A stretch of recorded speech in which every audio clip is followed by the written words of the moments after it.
종잣돈 수천만 원을 부동산에 투자해 몇 년 만에 수억 원을 만들었다는 남일 같은 이야기들. 책이나 SNS에서는 투자 방법만 알면 누구나 부자가 될 수 있다고 하는데 과연 아무것도 모르는 나도 할 수 있을까? 오늘은 부동산에 대해 먼 산만 바라보고 있는 사람들을 위해 부동산 투자 전문가를 만나봤다.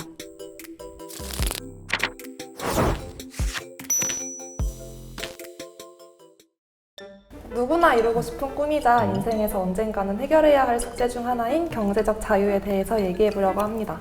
오늘은 부동산 투자로 성공하신 자산가 한 분을 모셨습니다. 안녕하세요. 저는 행복 재테크 카페를 운영하고 있는 송사무장 송희창입니다. 제가 어렵게 시작했기 때문에 제 경험이 또 많은 분들께 또 좀 좋은, 좀 긍정적인 역할을 해줄 수 있을 거라고 생각합니다.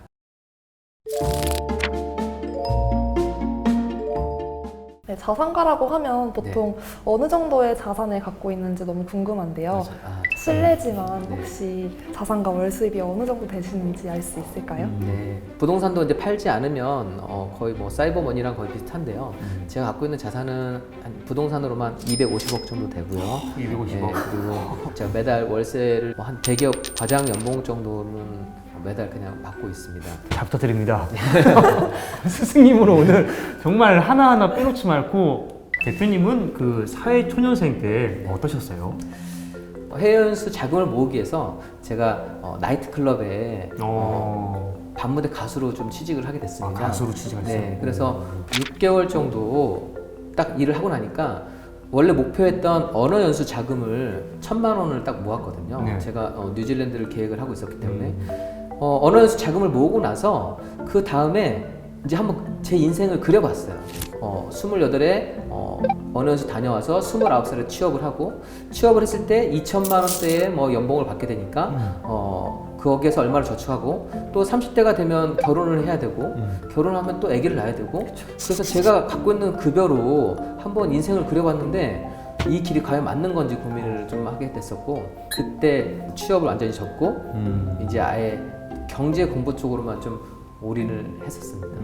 그럼 종잣돈을 얼마나 모으시는 거예요? 그렇게 일하시면서? 제가 4년 반 동안 정말 쓸 거 안 쓰고 안 쓸 것도 안 쓰니까 1억 2천만 원에 딱 현금을 모았습니다. 굉장히 많이 모으셨네요. 네. 4년 동안. 거의 소비가 없이 좀 그 시기를 살았던 것 같습니다. 대표님, 그러면 본격적인 투자는 어떻게 시작하셨어요? 네, 제가 처음 노렸던 거는 빌라였습니다. 빌라. 네, 왜냐하면 제가 자본이 넉넉한 편은 아니었기 때문에 소액으로 좀 투자를 할 수 있고 가장 큰 수익을 노릴 수 있는 게 빌라였거든요. 그래서 빌라 중에서 앞으로 아파트로 변신할 가능성이 있는 빌라를 좀 골라내는 그런 공부를 했습니다. 그래서 재개발, 재건축. 네, 맞습니다. 요즘도 아직 핫하죠. 이거는 한번 익혀두면 또 평생을 또 좀 써먹을 수 있는 방법인데요. 잘 들어야겠네요. 네. 그래서 제가 처음 매입했던 게 이제 경기도에 있는 빌라였는데 2,800만 원을 사서 대출 1,700만 원을 받고, 또 거기에 보증금 1,000에 월세 45만 원을 임대를 줬습니다. 그러니까 제가 거기에 들어간 돈이 한 260만 원밖에 안 되더라고요. 한 채를 우리가 그냥 이른바 세팅한다고 하는데, 세팅해 두는데 그 정도 금액밖에 안 들어간 겁니다. 저는 여기에 또 재개발 테마가 있는 그런 빌라를 사게 됐었는데, 제가 보유를 오랫동안 해도 전혀 상관이 없는 거예요. 왜냐하면 돈도 소액밖에 묶이지 않았고, 1,700만 원에 대한 이자가 10만 원대밖에 안 되고, 제가 45만 원의 월세를 받기 때문에 저는 매월 30만 원이 넘는 현금 흐름이 생기게 되거든요. 그래서 그냥 이거를 묶어두면 되는 겁니다. 그래서 이게 분석했던 호재가 반영될 때까지 좀 기다리는 거죠. 그래서 그 호재가 딱 반영이 되니까 제가 이 한 채로 1억 5천만 원의 수익을 거뒀습니다. 260여만 원을 네. 투자를 해서 네. 몇 년을 좀 기다려서 네. 1억이 넘는 수익을 거두셨군요. 네, 맞습니다. 빌라 같은 경우 지금도 이제 많은 분들이 이거는 과거의 투자인데 현재도 그렇게 가능하냐? 지금도 이제 가능합니다. 저희 직원들 같은 경우에도 작년에 고주택 직원들이 여러 채를 매입을 했거든요. 본인이 한 채씩 해서. 그래서 1억을 넣었는데 지금 거의 2억 가까이 좀 수익이 좀 났습니다. 1년도 안 되는 기간에. 그래서 부동산이 감으로 하는 게 좀 절대 아니거든요. 부동산은 정해진 시세대로 좀 움직이게끔 되어 있습니다. 특히나 빌라 같은 경우에 시세가 어떻게 되나요 하는 게, 빌라가 어차피 아파트로 바뀌게 될 것이기 때문에 주변 아파트의 시세에 수렴할 수밖에 없거든요.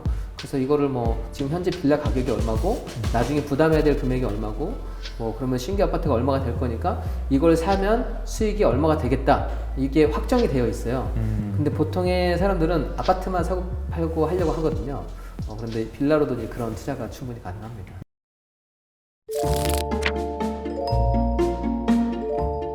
네, 부동산 투자는 목돈이 필요해서 2030 세대가 접근하기가 쉽지가 않은데 네. 대표님께서는 이 나이대에 하셔서 지금은 성공한 자산가가 되셨잖아요. 왜 부동산 투자를 선택하셨어요? 많은 분들이 이제 그걸 모르고 있어요. 그러니까 부동산이 가격이 높지만 부동산을 사는 방법에 대해서, 어떻게 세팅하는 방법에 대해서 그거를 좀 알게 되면 괜찮은 방법이 될 수가 있거든요. 그렇지만 이거를 공부하지 않고서는 만약 그렇게 됐는데 가격이 떨어지거나 아니 그러면 리스크가 될 수가 있잖아요. 그렇죠? 그래서 가장 먼저 좀 싸게 사는 거를 연구를 하고 그 다음은 돈이 적게 묶이는 거를 익히면 충분히 좀 기회를 잡아낼 수가 있습니다. 우리 대표님 말씀은 공부가 기반이 되어 있다는 말씀이신 맞습니다. 거죠? 예. 어떤 공부를 좀 하셨어요? 일단 뭐 저도 부동산 시장이 어떻게 움직이는지에 좀 대한 것도 공부를 했고요. 그 다음에 아까 재개발 같은 경우에는 빌라가 아파트로 되면서 이 단계별로 가격이 올라가거든요. 어떤 뭐 조합이 설립되고 그다음에 뭐 관리처분인가 뭐 철거가 되고 이런 단계부터 계속 가격이 올라가게끔 되어 있습니다.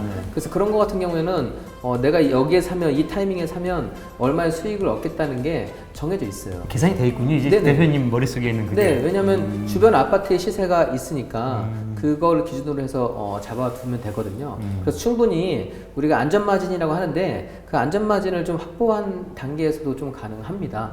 그리고 직장인이면 그래도 좀 대출이 수월하잖아요. 네. 사실 대출이 되게 안 좋다고 판단하지만 내 돈으로만 돈을 벌려고 하면 너무 힘들어요. 일단 부동산만 싸게 살 수 있고 이게 이익이 확실하다고 하면 그때는 대출을 활용을 해도 리스크가 없습니다. 네. 저도 그렇고 많은 분들이 도대체 어떻게 했길래 이런 궁금증이 생길 수 있거든요. 어떻게 하셨는지 방법 좀 알려주실 수 있을까요? 저는 실제로 좀 돈 번 분들을 좀 골라내기를 시작했습니다. 그러니까 책으로도 마찬가지고 인터넷 글로도 마찬가지고. 이론보단 네. 실전에 네. 해보신 분들 책을 고르는군요. 네, 맞습니다. 그 다음에 제가 이제 좀 수익을 해가는 거는 다른 사람들이 애매하다고 하는 거를 조금씩 연구를 하기 시작했어요. 그러니까 아파트보다는 사실 빌라가 애매하고요. 시세를 파악하는 게. 네. 빌라보다는 뭐 다가구주택이 애매하고 다가구주택보다는 또 상가가 애매합니다. 그런데 사람들이 애매하다고 하는 게 그게 여기에 리스크가 크다는 게 아니라 그걸 모르는 사람들이 더 많다는 거거든요. 그래서 거기에 대해서 부동산은 투자는 그냥 쉬워요. 그 분야에 대해서 시세가 어떻게 형성되어 있고 이게 얼마짜리인지만 알면 되는 겁니다. 그런데 저희가 원하는 시세보다 저렴하면 투자를 하면 되는 거고 저희가 원하는 시세보다 더 올라가 있으면 안 사는 거고 다가구주택도 마찬가지로 딱 나와 있는 매물을 보면 이거는 얼마 정도 받을 수 있겠는데라는 이제 생각이 딱 드는 거죠. 네. 이렇게 좀 시세만 좀 잘 파악을 하고 좋아하는 거를 파악하고 그냥 이거가 거의 좀 전부인 것 같습니다. 네, 그래서 그러면서 그냥 자기가 아는 뭐 경매라든가 뭐 공매라든가 이런 거를 한 가지씩만 추가하더라도 조금 더 차별화된 좀 수익이 좀 가능합니다. 경매 같은 경우가 공부하는 게 그렇게 어렵지가 않거든요. 안 어려워요? 그래서, 네, 경매? 복잡한 물건만 하지 않으면 되거든요, 처음에. 그래서 그런 기본적인 물건 파악하는 걸 배워두고 그 다음에 이제 테마를 배우는 거죠. 아까 아파트 같은 경우, 뭐 빌라 같은 경우, 뭐 재개발 테마, 자 이런 걸 갖추고 있으면 이제 물건을 볼 수 있는 폭이 점점 넓어지게 되는 겁니다. 이제. 네.